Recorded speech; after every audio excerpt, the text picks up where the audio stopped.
All right, man, peace. So, as I'm going through my DVR, I finally got some time to go through this, finding some very good clips. And one of the stories that was covered by CBS Morning News was the recent death of former Panamanian quote-unquote dictator, president, leader, military general, revolutionary, whatever you want to call him, General Manuel Noriega.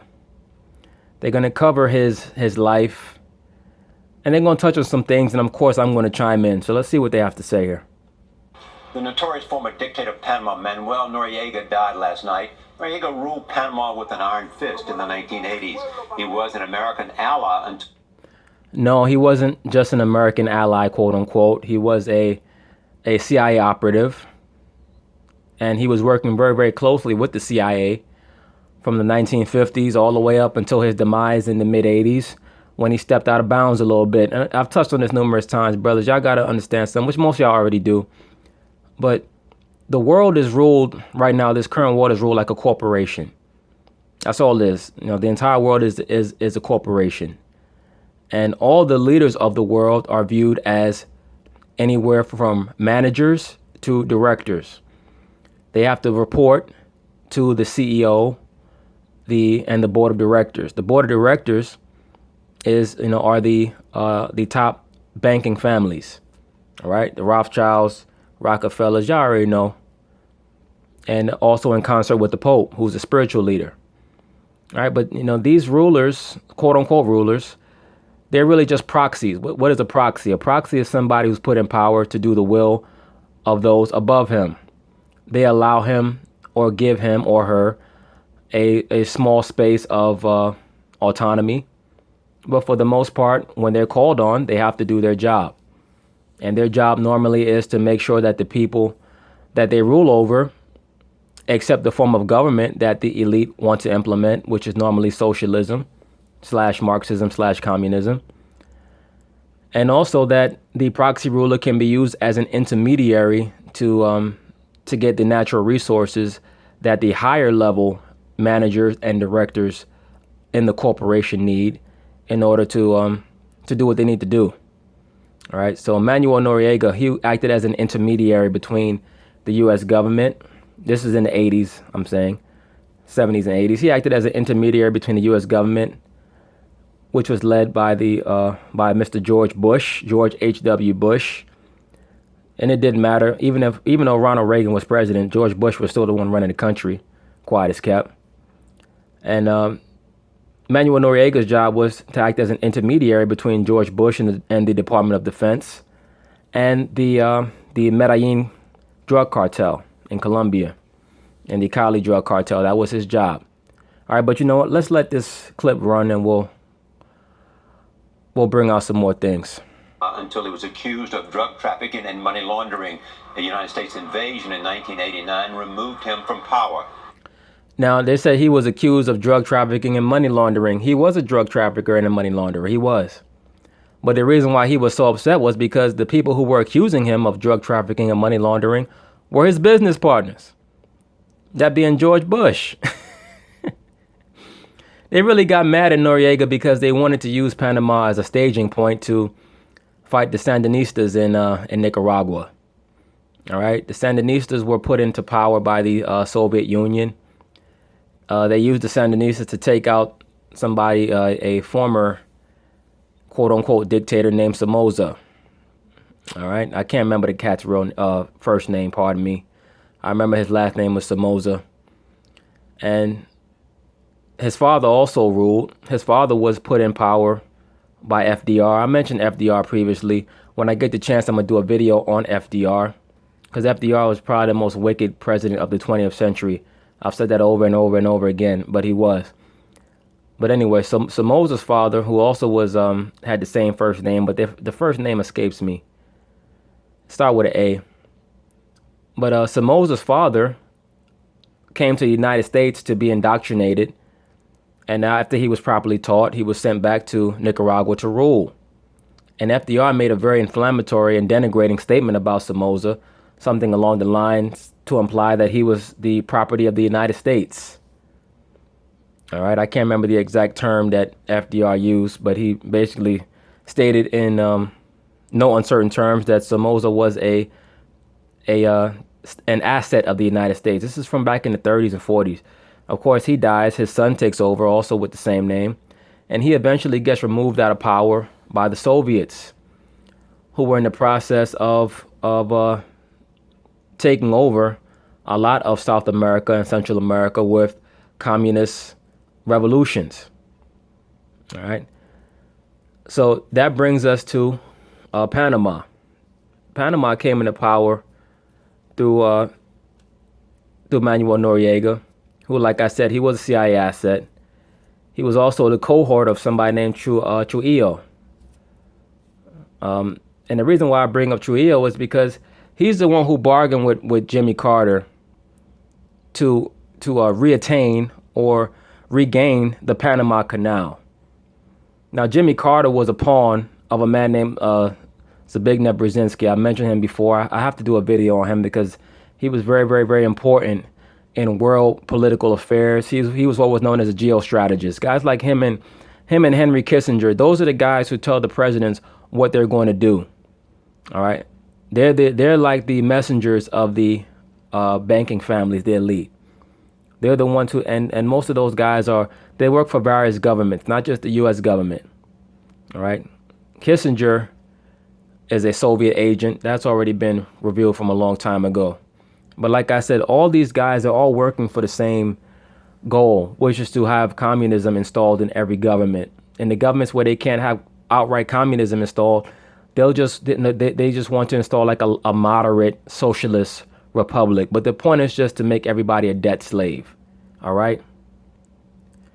Why do they want to do that? We've already been over this because, once they have control of the money, then they have control of the people, and they can install things like a graduated income tax, utilize inflation to destabilize governments and make sure that the proxy rulers stay in line. And that's basically what they did to Manuel Noriega. They wanted to use Panama as a staging point to invade Nicaragua. He said no. And, they threatened him with destabilizing their economy and their politics. So, when they say things like that, we're going to destabilize your economy and your politics. What's that mean? That means that we're going to fuck up your currency and we're going to fuck up your voting. All right. So that's basically what they did to Manuel Noriega, because and he was frustrated by it because he said no, he did not want to be used as a staging point. He'd already been used, like I said, as a middleman to deliver the drugs, the cocaine to America in exchange for guns. And they basically wanted Panama to be used as a training base for the Contras. Those of you guys who are old enough, you remember the Iran-Contra scandal from the late 80s. Oliver North. Oliver North was just a messenger boy for the Bushes and for the so-called Reagan administration, but really for the Bushes. He was a messenger boy.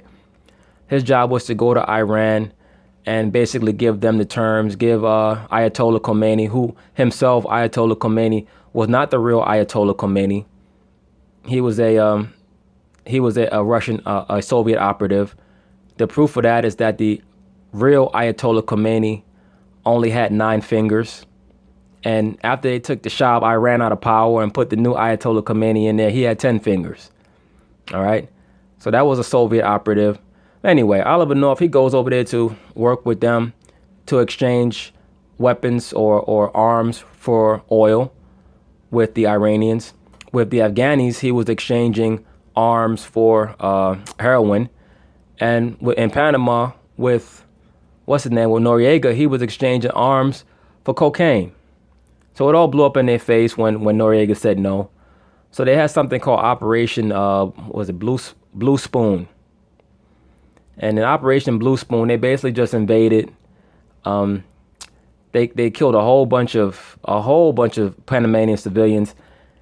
They got Noriega holed up in a I think it was a church or a monastery, one of the two, and made him surrender. All right, and he basically blew the whistle on Bush.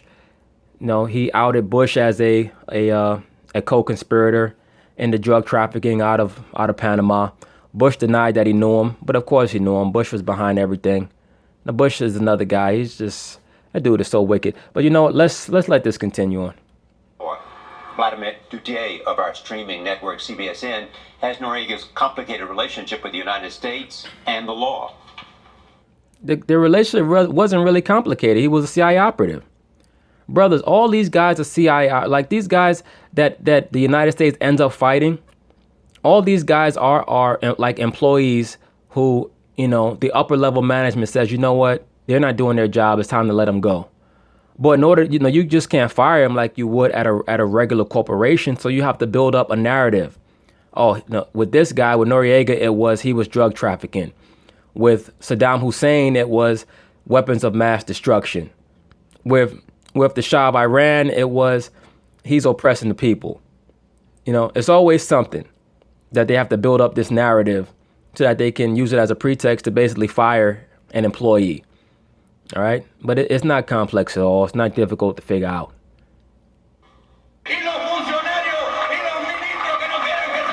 Former Panamanian dictator Manuel Noriega was a fiery voice on the world stage. Known for passionate nationalist speeches and a lavish lifestyle. Born in Panama City in 1934 and abandoned by his parents at an early age, Noriega formally took control of his native country in 1983. Well, yeah, he took control of the country after Trujillo was killed. Oh, I'm sorry, after his plane crash. I'm sorry. Let me say allegedly he was killed. Trujillo, by the way, he was the guy, I was touching on this earlier. He's the guy who reacquired the Panama Canal from Jimmy Carter. Why did Jimmy Carter allow him to take back the Panama Canal? Because Panama owed money to the international bankers. All right. And the only way that they could pay the international bankers back was to reacquire the canal so that they can start making the money from, you know, from the shipment of cargo through the canal. All right. From the imports and the exports and controlling that canal. The Panama Canal is probably, along with the Suez Canal, like the two most important canals in the world. All right. So it's very, very important for commerce. It's very, very important for Panama to be able to pay back the United States by reacquiring the canal. But they got rid of Trujillo after that because they felt like they had Noriega in their pocket. Okay? But all that was done at the behest of Zbigniew Brzezinski. He's the one, through the Trilateral Commission, which is just a subsidiary of the Council of Foreign Relations. Zbigniew Brzezinski is the one who had Jimmy Carter, that pawn, go work out the deal with Trujillo to reacquire the Panama Canal. After that, they got rid of Trujillo. They had his plane crash, allegedly had his plane crash. And then they just put Noriega in power because he was a business partner. All right, he was helping them to import kilos upon kilos of cocaine into Miami for the Medellin cartels, all right, who were working directly with the Bushes, all right, allegedly. Noriega's relationship with the United States was complicated. At one point, he was a CIA informant. No, he was a CIA. Well, I mean, I guess you say the same shit. CIA operative, but same shit. But later, the U.S. accused him of drug trafficking and tried to force him from power. In 1988, he told Mike Wallace on 60 Minutes that the accusations were a political ploy. General Noriega, have you yourself never profited from the transshipment of drugs from Colombia to Panama to the United States? Nunca. Never.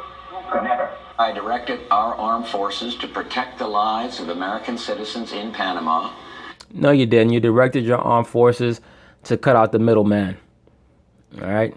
You already worked out a deal with another middleman.